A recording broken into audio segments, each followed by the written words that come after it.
Ya Rasulullah. Again, there is so many requests from the audience for more poetry and more qasidas. Because of time limitation, I think we have to move on. I want to introduce a special guest who came all the way from Pakistan, and he did come especially for this conference, Haji Muhammad Hanif Tayyib. He is the former Federal Minister of Petroleum, Labor and Housing, and Secretary General of Jamiat Ulama Pakistan, and is President of All Pakistan Mehman Federation. And I'll ask him to say a few words to us.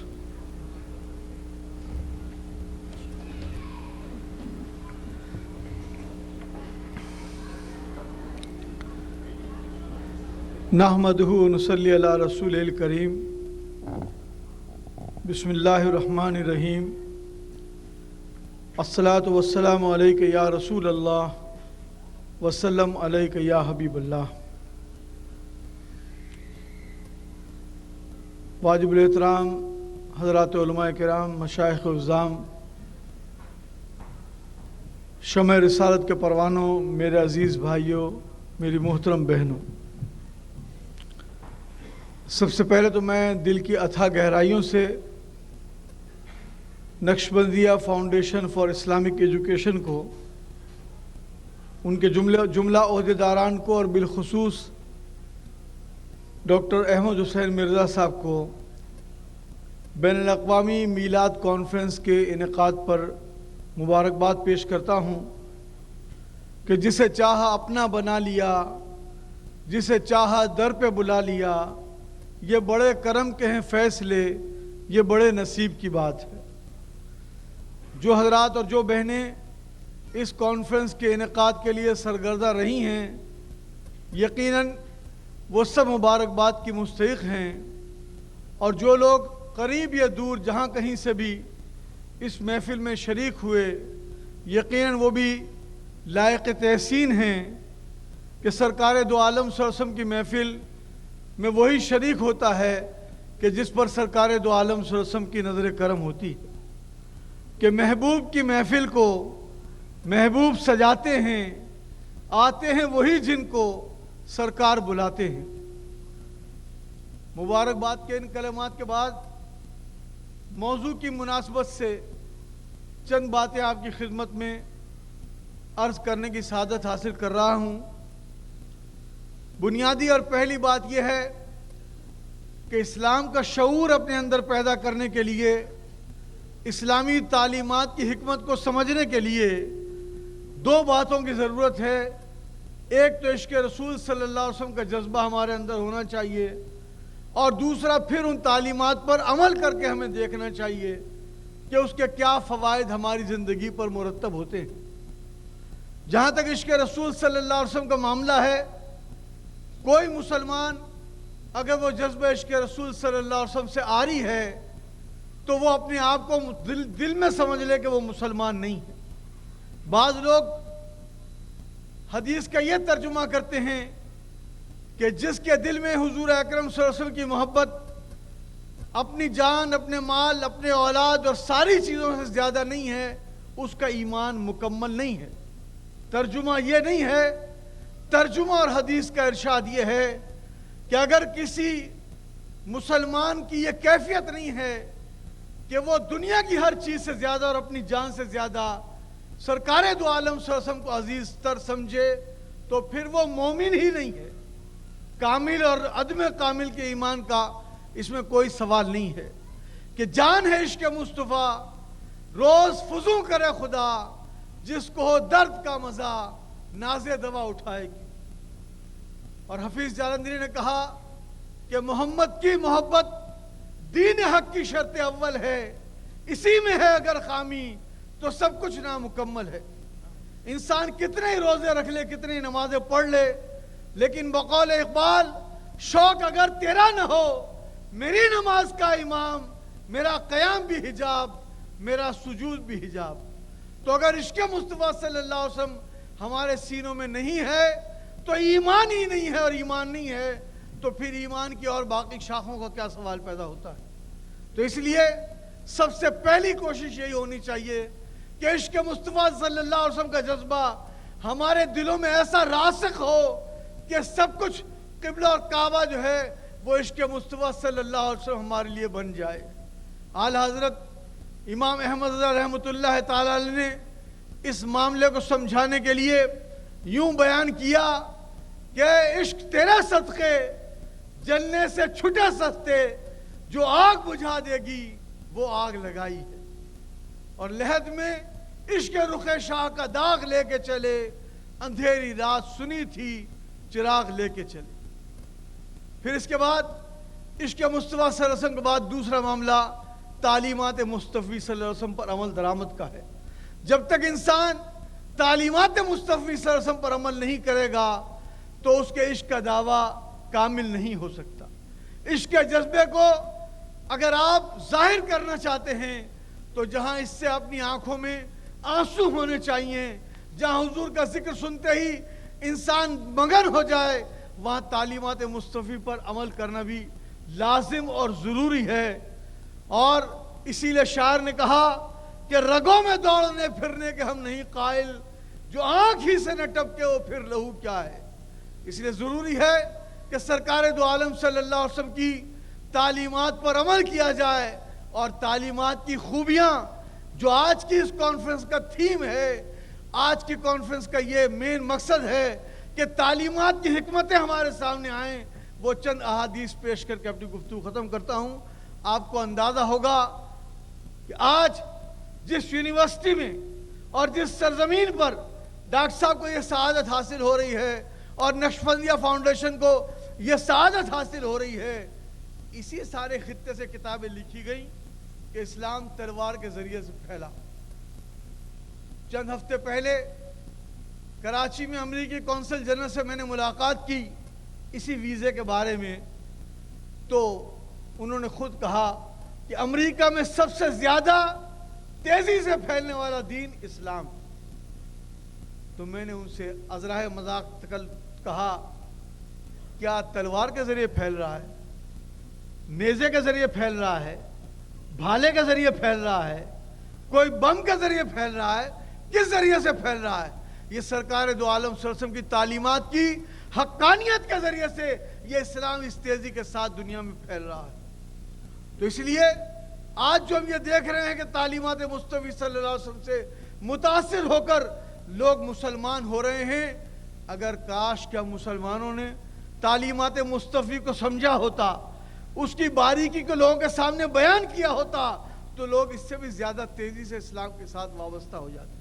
چند احادیث پیش کر کے اپنی گفتگو ختم کرتا ہوں. سنیے. ایک شخص بارگاہ، ساری احادیث جو میں پیش کر رہا ہوں سب سیاستہ کی، کوئی ضعیف حدیث یا ایسی کوئی نہیں.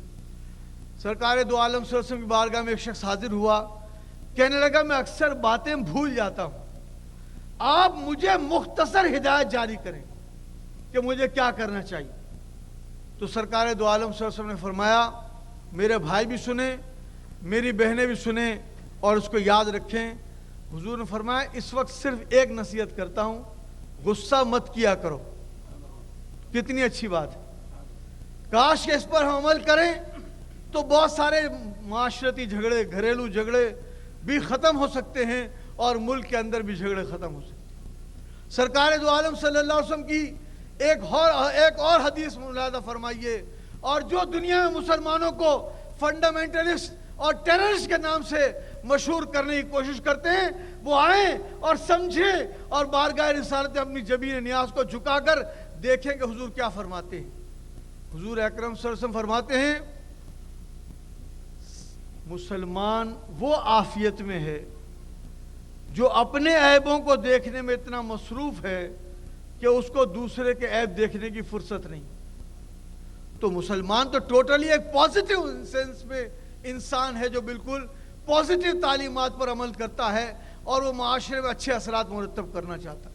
دیکھیے کہ تعلیمات مصطفی پہ عمل درآمد کے نتیجے میں ایک مسلمان کی کیا کیفیت پیدا ہوتی ہے. حضرت علی بڑوں کا بہت احترام کرتے تھے، چھوٹوں پر بہت شفقت کرتے تھے. پوچھا گیا، آپ کے رفقا نے پوچھا، ہم بھی بڑوں کا احترام کرتے ہیں، ہم بھی چھوٹوں پر شفقت کرتے ہیں، آپ زیادہ کرتے ہیں وجہ بیان کیجئے جو وجہ حضرت علی نے بیان کی. میرے بھائی اور میری بہنیں اس کو یاد رکھیں. حضرت علی فرماتے ہیں مجھ سے جو بڑے ہیں انہیں عبادت کرنے کا موقع زیادہ ملا, اس لیے میں ان کا احترام کرتا ہوں. تو پوچھا گیا کہ جو چھوٹے ہیں انہیں تو عبادت کرنے کا موقع کم ملا, ان کا احترام کیوں ہو رہا ہے اتنا زیادہ؟ جواب میں فرمایا جو چھوٹے ہیں انہیں گناہ کرنے کا موقع کم ملا, اس لیے میں ان کا احترام زیادہ کرتا ہوں.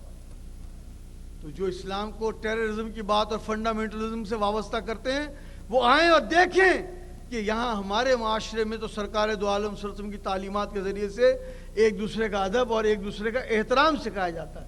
ہمیں حکم دیا جاتا ہے کہ مسلمان وہ ہے جو خود کھائے پیٹ بھر کے اور سو جائے, اور پڑوسی بھوکا رہے, وہ صحیح معنوں میں مسلمان نہیں. سرکار دو عالم صلی اللہ علیہ وسلم نے آج یہاں بات چلی تھی کہ عورتوں کے حقوق کے بارے میں, عورتوں کے حقوق جو سرکار دو عالم صلی اللہ علیہ وسلم نے دیے, ان حقوق کا کسی معاشرے میں نہ کل تصور تھا, نہ آج ہے, اور نہ آئندہ کبھی ہو سکتا ہے. سرکار دو عالم صلی اللہ علیہ وسلم نے فرمایا جب تم کچھ تحفے گھر میں بچوں میں تقسیم کرنے کے لیے لے کر جاؤ تو حضور فرماتے ہیں سب سے پہلے گھر میں بچی کو تحفہ دو. تو جو باتیں سرکار دو عالم صلی اللہ علیہ وسلم نے فرمائیں وہ ہمارے پاکستان اور ہندوستان میں بھی اور اسلامی ممالک میں بھی اسکول, کالج اور یونیورسٹیوں میں پڑھائی نہیں جاتی. اگر پڑھائی جاتی ہوتی تو ہمارے سامنے کنسیپٹ کلیئر ہوتا کہ اسلام کیا ہے اور اس پر ہم عمل درآمد کرتے. آج لوگ 50 سال کا عرصہ ہوا, ڈاکٹر صاحب تو ماشاءاللہ خود بھی اس شعبے کے آدمی ہیں, ایڈز کی بات کرتے ہیں. ایڈز کی بات تو 50 سال ہوئے, 30 سال ہوئے لوگوں نے کرنا شروع کی. آپ 100-200 سال کی میڈیکل کی پہلے کی بکس اٹھا کر دیکھیں, ایڈز کا کوئی تذکرہ کہیں نہیں ملے. لیکن آئیے میرے اور آپ کے پیارے نبی احمد مصطفیٰ محمد مصطفیٰ صلی اللہ علیہ وسلم کی بارگاہ میں 1400 سال پہلے چلیے. حضور اکرم صلی اللہ علیہ وسلم ارشاد فرماتے ہیں جب معاشرے میں بدکاری بڑھے گی تو کثرت سے موت واقع ہوں گی.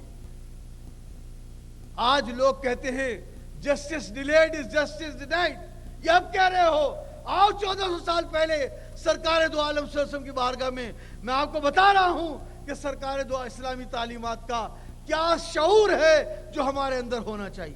صرف محبت کے دعوے سے بات نہیں بنے گی, شعور بھی ہونا چاہیے. سرکار دو عالم صلی اللہ علیہ وسلم 1400 سال پہلے ارشاد فرماتے ہیں کہ جس معاشرے میں عدالتوں سے لوگوں کو انصاف نہیں ملے گا اس معاشرے میں قتل کی وارداتیں بہت زیادہ بڑھ جائیں گی. اسی سے اندازہ لگائیے. میں سیاست پہ کوئی بات نہیں کرنا چاہتا, بس اتنا کہنا چاہتا ہوں کہ کراچی میں جتنے قتل ہو رہے ہیں اللہ اس شہر کو محفوظ رکھے. لیکن بنیادی وجہ یہی ہے کہ سب کو پتہ ہے کہ انصاف تو ملنا نہیں ہے, لہذا ایک دوسرے کا حساب کتاب جو ہے وہی اس دنیا میں چکانے کی کوشش کرتے ہیں. تو اسی لیے میری درخواست یہ ہے کہ ہمارے گھروں میں سب کچھ موجود ہے, سرکار دو عالم صلی اللہ علیہ وسلم کے ارشادات موجود نہیں. ان ارشادات پر اگر ہم پڑھیں اور عمل کریں تو یقیناً معلوم ہوگا کہ اسلام ہمارے اندر کیا شعور پیدا کرنا چاہتا ہے. سرکار دو عالم صلی اللہ علیہ وسلم کا ایک ارشاد توجہ سے سنیں. حضور فرماتے ہیں اچھی محفل مل جائے تو تنہائی سے بہتر ہے, بری صحبت ہو تو بری صحبت سے تنہا بیٹھ جانا بہتر ہے. اور اس کے ساتھ ساتھ حضور فرماتے ہیں فضول باتوں سے بہتر ہے انسان خاموش رہے. لیکن اچھی بات کرنے کا موقع مل جائے تو خاموش رہنے کے بجائے اچھی بات کو آگے کنوے کرنا یہ بہت زیادہ ضروری. آج ہمیں ونسٹن چرچل کے اقوال یاد ہیں, لنکن کے اقوال یاد ہیں, اور دنیا کے لوگوں کے اقوال یاد ہیں. لیکن اگر کاش ہمیں حضور اکرم صلی اللہ علیہ وسلم کے اقوال یاد ہوتے تو پتہ چلتا کہ ایک عیسائی نے ایک کتاب لکھی, دنیا کے 100 بڑے آدمی تو سب سے بڑا آدمی اس کے نگاہ میں بھی سرکار دو عالم صلی اللہ علیہ وسلم کی ذات گرامی. وقت کی کمی کے پیش نظر میں باقی گفتگو کو مؤخر کرتے ہوئے مبارکباد دے کر ان اشعار پر گفتگو ختم کر رہا ہوں, اور آپ کو غور و فکر کی دعوت دے رہا ہوں کہ ہم کتنا بھی پڑھ لیں, سرکار دو عالم صلی اللہ علیہ وسلم کی اگر تعلیمات کو نہیں پڑھا تو کچھ بھی نہیں پڑھا. اس لیے ان تعلیمات کو پڑھنے کی کوشش کیجئے. اس لیے کہ جو دنیا کا سب سے بڑا آدمی ہے, جو سب سے اعلیٰ آدمی ہے, جو سب سے بہتر آدمی ہے, جو سب سے بڑا حکیم ہے, اگر اسی کو نہیں پڑھا تو پھر اگر ہم نے کچھ اور پڑھ لیا تو کچھ بھی حاصل نہیں کیا. اس لیے میں دعوت مطالعہ دیتے ہوئے اعلی حضرت امام احمد رضا رحمۃ اللہ تعالیٰ علیہ کے اشعار پر گفتگو کو ختم کرتا ہوں کہ سب سے اعلیٰ اور اعلیٰ ہمارا نبی, سب سے بالا اور والا ہمارا نبی, اور سارے اچھوں سے اچھا سمجھیے جسے ہے اس اچھے سے اچھا ہمارا نبی, اور سارے اونچوں سے اونچا سمجھیے جسے ہے اس اونچے سے اونچا ہمارا نبی. اور کون دیتا ہے دینے کو منہ چاہیے, دینے والا ہے سچا ہمارا نبی. اور بجھ گئی جس کے آگے سبھی مشعلیں, شمع وہ لے کر آیا ہمارا نبی. اور غمزدوں کو رضا مجدہ دیجئے کہ ہے بے کسوں کا سہارا ہمارا نبی.